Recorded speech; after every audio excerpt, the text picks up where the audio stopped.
Aujourd'hui, si tu choisis ta whey parce qu'elle a un beau packaging, regarde, ça brille! Ou parce qu'elle est en promo, ou parce qu'un influenceur pseudo-expert t'a dit « Ouais, moi je prends ça, c'est trop bien, sans aucun argument. » Tu crois que c'est du respect, mon garçon? Bah, tu fais n'importe quoi. En vrai, il y a 95% des gens avec qui je discute, que ce soit à la salle ou en dehors, qui consomment une whey éclatée, voire même nocive pour leur santé, et qui pensent réellement que c'est de la bonne qualité. Et le pire dans tout ça, bah, c'est que c'est écrit, noir sur blanc, sur l'étiquette du packaging. Il y a juste à lire. Alors, je regarde, il y a écrit... Pigeon! Ah ouais, il y a écrit pigeon. Ah ouais. Bon, tu l'as compris, dans cette vidéo, je vais te donner tous les critères à prendre en compte pour choisir la meilleure whey et ne plus jamais te faire arnaquer. Reste bien jusqu'à la fin de la vidéo pour ne plus jamais te tromper dans le choix de ta whey. Et en plus de ça, je t'ai écrit un article ultra complet avec mes sources sur mon blog. Le lien, il est dans la description. Bon voilà, je commence une nouvelle série de vidéos sur comment choisir chaque complément. Je vais commencer par la whey, et après je vais traiter collagène, magnésium, oméga 3. Le but, c'est que vous ne vous trompiez plus jamais dans le choix de vos compléments. Et surtout que vous arrêtez de faire de la broscience en mode « Ah, moi j'ai testé ça, oh ça marche bien. » Ouais, bah ça c'est de la merde, c'est pas assimilable, tu vois. On passe à la suite. Bon, je vais pas te vanter l'utilité et les bénéfices de la whey. En théorie, si tu en prends, c'est que tu es déjà au courant. Ou pas. Juste pour rappel, c'est juste une protéine issue du lait ou de ses dérivés. Donc c'est pas un produit dopant, c'est pas un produit dangereux, malgré ce que certains peuvent dire. Mais toutes les whey ne se valent pas. Et c'est là où les marques en profitent pour faire un marketing un peu douteux par moment, ou te vendent des produits pas ouf à des prix exorbitants. Bref, je vais te donner tous les critères qui selon moi sont essentiels pour choisir la meilleure whey, ou en tout cas celle qui correspond à ton budget et à tes besoins. Évidemment, plus tu vas cocher de cases dans mes critères, plus le prix est censé augmenter.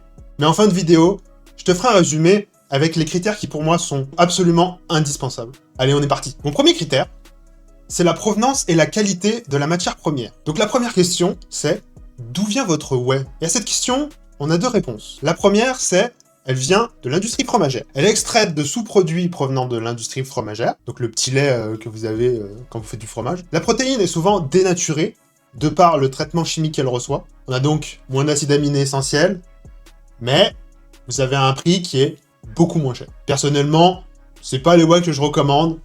Après, si vous avez vraiment un petit budget, pourquoi pas. La deuxième solution, c'est que la whey, elle est directement issue du lait. On va appeler une whey native. Du coup, celle-ci, elle est non dénaturée et extrêmement riche en acides aminés essentiels. C'est évidemment une whey avec une bien meilleure qualité nutritionnelle que la whey fromagère. Et si en plus, le lait français, attention aux petits malins qui disent emballé en France, ce n'est pas du lait français, ce n'est pas pareil. On est donc sur ce qui se fait de mieux. Et oui, le lait français, parmi les meilleurs au monde, c'est pas pour rien qu'on a les meilleurs fromages du monde en France. Après avoir choisi l'origine de la matière première, il faut se concentrer sur le type de whey que tu veux consommer. Pour moi, on distingue 4 grands types. En premier, on a la whey concentrée, qui est une whey en fait qui a subi qu'une simple filtration, donc qui est encore pas mal dosée en matière grasse, en lactose, donc en sucre, qui va être assez compliqué à digérer, mais qui représente, en général, un bon rapport qualité-prix, parce que c'est beaucoup moins coûteux de faire une simple filtration plutôt qu'une double filtration ou un hydrolysat. Donc si votre budget est serré, en vrai, pourquoi pas, si vous digérez bien le lait. Pas de problème. En deuxième, on a la whey qu'on appelle Isolate, ou Isola en français. Là, on va monter un peu plus haut en protéines, on va être autour des 90%, voire 95% pour les meilleurs. Et en fait, c'est une whey qui a subi une double filtration. Donc on se retrouve à avoir presque 0% de matière grasse et presque 0% de sucre. Honnêtement, une Isolate où il y a encore 5% de sucre ou 5% de matière grasse, ne l'achetez pas, ça sert à rien, achetez une concentrée, c'est pareil. Évidemment, la digestion devient très facile vu qu'il n'y a plus de lactose, ou très peu, et c'est donc une option qui est beaucoup plus chère, mais c'est l'option que je vous recommande, parce que c'est la whey la plus pure que vous pouvez retrouver sur le marché. En troisième, on a la whey hydrolysée. Il s'agit tout simplement d'une whey qui a été prédigérée pour accélérer son assimilation dans le corps. Honnêtement, c'est une option qui est très chère, et qui apporte pas vraiment de bénéfices concrets. Donc c'est pas forcément une option que je vais vous recommander, même si le reste de la composition est sain, pourquoi pas. Et enfin, on a la Clear Whey, qui est pour moi le pire de tout ce qu'on peut avoir. Je m'explique. On a un marketing haut en couleur, avec ouais, ça a le goût de l'ice tea, c'est super doux, vous allez pas être ballonné comme avec de la whey classique, bon bref. Les compositions, elles sont tout le temps douteuses, c'est bourré d'additifs.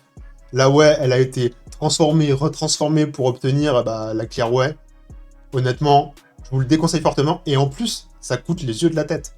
C'est-à-dire qu'il y a énormément de Clear Whey qui sont plus chers que de très bonnes whey Isolate.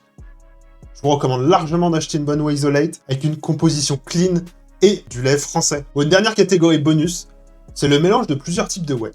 Certaines marques vont mélanger par exemple de l'hydrolysa et de la concentrée, et vont vous vendre un truc du genre, regarde, il y a l'hydrolysa qui va accélérer la digestion et l'assimilation de ta whey, et il y a la concentrée qui va digérer sur le plus long terme.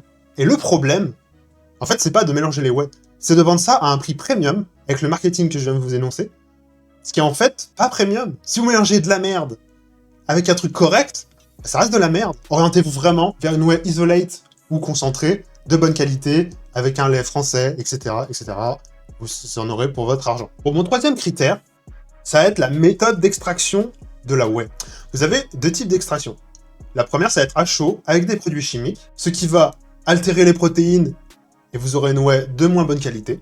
Donc évidemment, c'est l'option que je ne recommande pas, mais c'est l'option la plus utilisée dans l'industrie. Et le deuxième procédé, c'est l'extraction à froid des protéines contenues dans le lait. La microfiltration est faite mécaniquement, avec une température contrôlée qui reste basse pour ne pas dénaturer vos protéines. C'est donc l'extraction à privilégier systématiquement, et honnêtement, si le vendeur ou la marque ne le mentionne pas, c'est que c'est une filtration à chaud, donc c'est moins bien pour les raisons que j'ai énoncées. Le quatrième critère, le critère santé le plus important pour moi, ce sont les additifs, les édulcorants, les arômes, etc., etc., et c'est souvent un carnage. C'est là où la majorité des whey passe de « Ok, il y a une bonne matière première, ok, extraction à froid, c'est bien », à juste non, éclaté, parce qu'elles sont bourrées d'additifs. Honnêtement, j'ai testé entre 50 et 100 whey dans ma vie de go muscu, et c'est un pattern que je retrouve souvent en fait. Une protéine de qualité, mais derrière pourrie par tous les additifs. C'est vraiment catastrophique honnêtement. Donc dans ces additifs, on va retrouver 3 grandes catégories. Je prends très large. On va avoir les sucrants, les édulcorants, on va avoir les épaississants, et on va avoir les arômes. Jusque-là, c'est pas très compliqué à comprendre. Dans chacune des 3 catégories, il y a des additifs qui sont controversés, et d'autres qui le sont un peu moins, et d'autres qui le sont pas du tout. Donc je vais faire une petite liste. En premier, avec les additifs, on va dire controversés. On va retrouver le sucralose, l'acésulfame K, pour les sucrants. Pour les épissants, on va retrouver les gommes guar, les gommes xanthane, etc., etc. Je vous ferai la liste. Et pour les arômes, on va éviter les arômes de synthèse. En général, quand c'est marqué juste arôme derrière votre paquet, c'est que c'est des arômes de synthèse, et c'est pas très bon pour la santé. En plus, honnêtement, le goût des arômes de synthèse, c'est souvent raté, c'est pas très bon. Heureusement, c'est comblé. En général, c'est sur des whey assez bas de gamme, mais c'est comblé par les épaississants et les édulcorants assez dosés. On a également d'autres additifs que moi, je ne cautionne pas. C'est les colorants. Pourquoi vous voulez colorer des whey? C'est quoi la valeur ajoutée? Alors, il y en a qui vont me dire, ouais, mais c'est plus appétissant. Ok, mais moi, si j'ai une whey à la fraise et qu'elle est pas rose, je m'en fous. On prend la whey, c'est pas pour se faire plaisir, normalement. C'est pour augmenter son total de protéines dans la journée. Ça doit rester bon, mais il y a quand même des limites. Les shakers plaisir, à la limite, vous rajoutez, vous, des fruits dedans, si vous voulez vous faire plaisir. Ensuite, on a le sel. J'imagine qu'ils s'en servent comme exhausteur de goût. Mais honnêtement, c'est pareil. Ça n'a pas d'utilité dans une whey. Vous payez du sel au prix de la whey. Non. Et enfin, on a tous les acides aminés qui peuvent être ajoutés dans la whey, donc on appelle ça de l'aminospiking. C'est-à-dire que les fabricants veulent, admettons, 80% de protéines, leur whey en fait 70%, donc ils vont ajouter de la glutamine, de la créatine ou d'autres acides aminés pour faire monter ce taux à 80%. Et en plus de ça, souvent, ils vont faire du marketing genre whey avec créatine, comme si c'était mieux. En fait non, parce que tu vas payer ta créatine au prix de la whey, donc c'est pas correct. Au final, tous ces additifs, ils servent juste à soit masquer une qualité qui est trop basse de base, ou soit jouer sur le marketing pour vous vendre des produits moyens à prix premium en fait. Au final, ce que je vais vous recommander, c'est de privilégier les whey avec un goût neutre, si possible. Et si vous n'aimez pas ça, et que vous voulez absolument un goût fraise, un goût chocolat, un goût vanille, ce que je peux très bien comprendre, et ben orientez-vous sur des whey avec peu d'additifs, ou avec des additifs qui sont sains.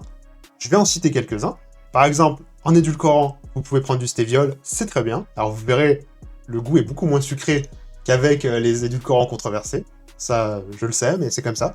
Moi, je trouve ça quand même plus naturel. Ensuite, pour les arômes, choisissez des arômes naturels. Vous verrez, le goût est vraiment plus sympa. Certaines marques même utilisent du vrai cacao ou du vrai café pour certains goûts. C'est très cool.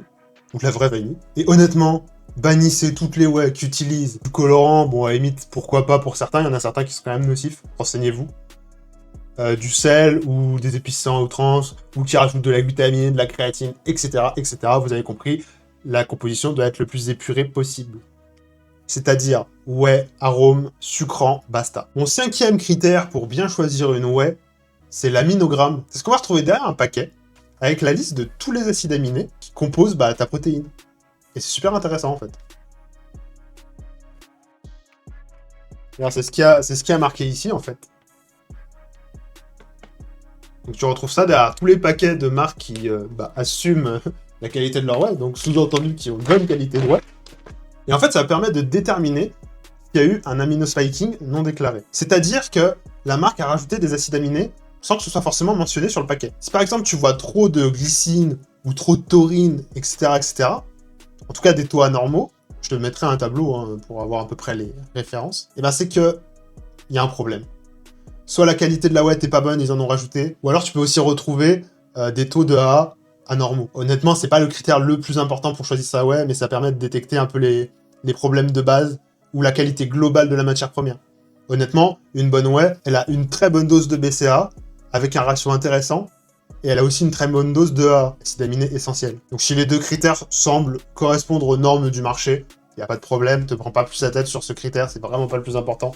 Ceux d'avant sont bien plus importants. Bon, ma conclusion après tout ça, comment choisir sa whey correctement? C'est très simple. Tu prends une whey Isola native, extraite à froid, avec moins d'additifs possible, et s'il y a des additifs, ils doivent être sains, donc privilégier le stéviol et les arômes naturels, et en plus de ça, il faut que ton aminogramme tienne la route. Si tu fais tout ça, tu peux plus te tromper sur le choix de ta whey. Et évidemment, plus tu coches de cases dans tout ce que je viens de te dire, et plus ça fait monter le prix. Donc il faudra faire des concessions si ton budget n'est pas illimité. Il y a des très bonnes whey concentrées, qui sont pas chères et qui sont idéales pour les débutants, comme il y a des très bonnes whey Isola native avec du lait français, très premium, pour ceux qui veulent vraiment le top du top. Mais ça dépend de vos budgets et de vos envies. Honnêtement, je peux vous faire quelques petites recommandations. J'ai fait un classement complet qui est dans la description sur mon site. Vous pouvez le consulter. Voilà, tu peux plus te tromper sur le choix de ta whey. Je veux plus vous voir consommer des whey éclatés que vous payez les yeux de la tête.